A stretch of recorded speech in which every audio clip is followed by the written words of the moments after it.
What's going on, everybody? I'm back with another video. This video is going to be looking at a 3-4-3 formation and a few different options we have when defending in this shape. So we're starting in the high block of a 3-4-3, and before we get into the full tactical breakdown behind this system in the defensive phase, check out both my books. They're online on Amazon, and there's links in the description below. And now let's get into the defensive tactics. So as we see with the back five, we have our wing backs advancing to the full backs of the opposing team.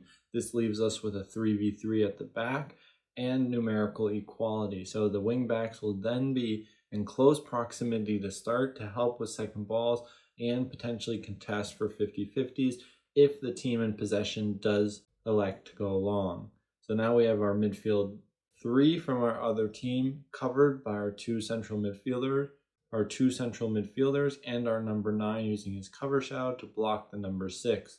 Then we also see the partnership the number 9 has with his wingers in the first line of pressure. Now these players are in close proximity because of the two holding midfielders and the wing backs pushing on.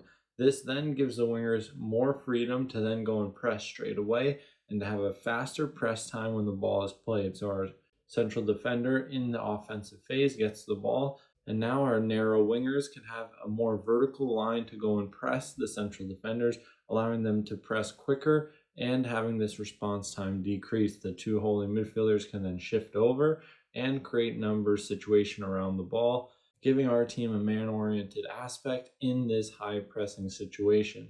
So now when we fall down into the mid block, our shape changes more to a 5-2-3. So the wingbacks fall down in the last line of defense, allowing the central defenders to have more freedom to jump between the lines if they need to. Our wingers still play narrow and in between the first line of pressure and the second line of pressure, which would then be our holding midfielders.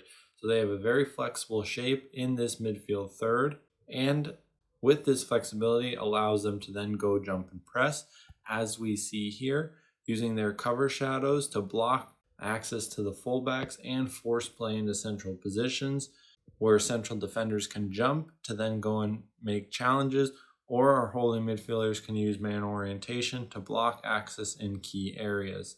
This also prevents the team in possession from using strong wide structures, which we'll see also in the final third. And as we see, our number 9 stays a bit deeper and blocking access to the holding midfielder.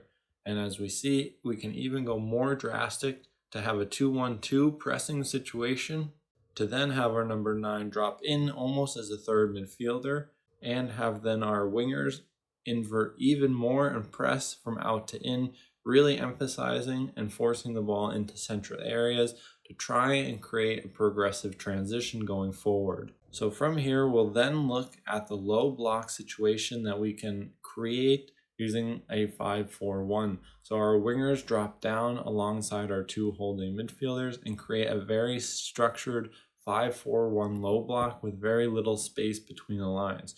With this very little space between the lines, teams will often try and use wide areas to progress the ball, and we see the wide structures of the opposing team are then very well countered with wide structures in this defensive approach. So we have a numerical advantage in the center of the field, having spatial control, forcing play out wide, and then having clear structures in place to go and deal with this, to then try and win the ball and then create a transition going forward. This is where we're going to wrap up the analysis. Hope you guys enjoyed it, and I'll see you in the next one.